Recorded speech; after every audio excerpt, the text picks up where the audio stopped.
So much of our time is lost in traffic. There are nearly 10 million cars congesting Egypt's streets as we speak.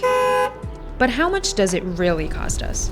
Well, in 2012, the World Bank found that the annual cost of Cairo's traffic congestion was $8 billion. So let's break it down. Roughly $1 billion was wasted on fuels as our cars idled, contributing 7.1 billion kilograms of carbon dioxide. And if you look at productivity loss and delays, another $3.3 billion were lost. It's therefore no surprise that some have turned to green micromobility as a way to reclaim their time and fuel spent. On this episode of On the Green Path, we spoke to Egike CEO Montaser El-Attar to learn more about electric bikes and how they may help lessen transportation-linked emissions.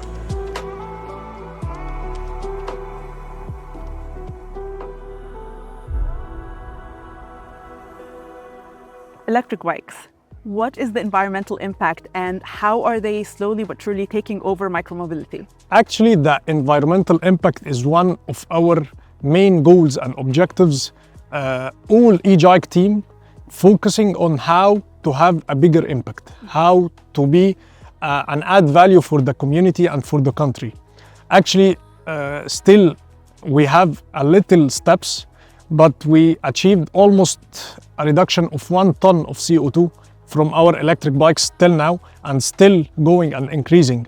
So this pillar is one of the main pillars and objectives that we work on them all the day. Okay, now obviously we've had a fun day driving these, but if I drive this bike every day for all my little errands, how much money would I be saving in terms of fuel spend and in terms of just, relying on this as a mode of transportation? Actually, we made the studies that if you covered a 60-kilometer distance with normal car, it will cost you in Egypt around 70 Egyptian pound. But if you take this distance with one of our Egike bikes, it will cost you 0.8 Egyptian pound. So you'll be saving a lot of money and Yes. a lot of time because we're getting rid of traffic as well. Yes, you almost move with these bikes almost free cost, zero cost, no operational cost, no maintenance cost, no fuel. It's a zero cost, eco-friendly. Not only will the use of an e-bike help reduce emissions and fuel spend, but it may also help you arrive at your destination faster than a car. Studies have shown that during peak traffic, average speeds can drop to 6 kilometers per hour. However, the components needed to create green solutions have not been easy to come by, which presented a challenge for the Egike team. One of the very interesting facts that you mentioned pretty early on is this is manufactured locally. How did you do this, especially since there are so many challenges in sourcing things like batteries and the components needed for them? Actually, the manufacturing activity is one of our core DNA activities at Egike. As my background studies was manufacturing engineering, we have a lot of very powerful Egyptian engineers, highly caliber and very skilled workforce. So just we need the environment, we need the resources and the dream. So just if the dream is here, we can do anything. So we started a very tough road, a lot of R&D, how to manufacture this. And actually, as we speak, we have reached almost 30% local manufactured components, and this is a huge number in the manufacturing industry. And still, we have an objective that we can reach a 70% within a couple of years. Technology and innovation can help unlock a greener tomorrow. For Egike, this meant relying on AI for energy-efficient systems and hardware optimization. This allowed them to offer an impressive battery range of up to 60 kilometers on their M150 bike and a 30-kilometer range on their C125 bike. When we talk anything electric, we talk about the batteries, and you've developed an AI system to help manage the battery efficiencies. Talk to us a bit about it. As you know, we are living now in the AI era, which everything becomes more efficient, more cost-effective, faster, and futuristic. And this is our vision in Egike. So we have to excel in the technology part. That's why our R&D team, our CTO, and our technical engineers worked on how to make our Egike technology, specifically in the electric vehicles battery, how to be more efficient and more cost effective, and more reliable.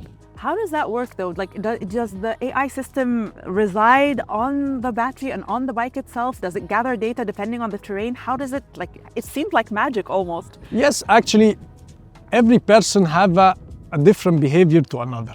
And that's why we have to adapt with every customer have our bike. So our AI model reads and understands the technique and behavior of the customer. So it improves the battery efficiency and operation. Depending on how you ride. Depending on how you ride and depending on how you want your trips, how your trips behavior. Okay. How you stop a lot if you yes. actually go like straight from point A to point B. How you regularly use the bike, and accordingly it improves the charging cycle, improves the battery lifespan, improves the range of the battery, and still we are working on extra development for these systems. By 2030, the economic and environmental impact of Cairo's traffic is projected to double. However, Egypt is not the only nation grappling with traffic or greenhouse gas emissions from transport, which shape 23% of global energy-related CO2 emissions. You're tailoring this to the Egyptian market, but you're obviously expanding abroad. There's been a lot of interest from other countries. How is the Egyptian market different to other areas abroad, and what trends have you noticed abroad? Recently, we have noticed a lot of trends in Egypt and outside, in the MENA region, in the Gulf region, also in Africa.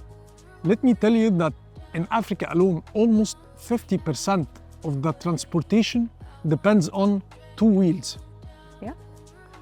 So we have a lot of activities, a lot of improvement, a lot of solutions that we can provide not only for Egypt, but to the whole continent of Africa.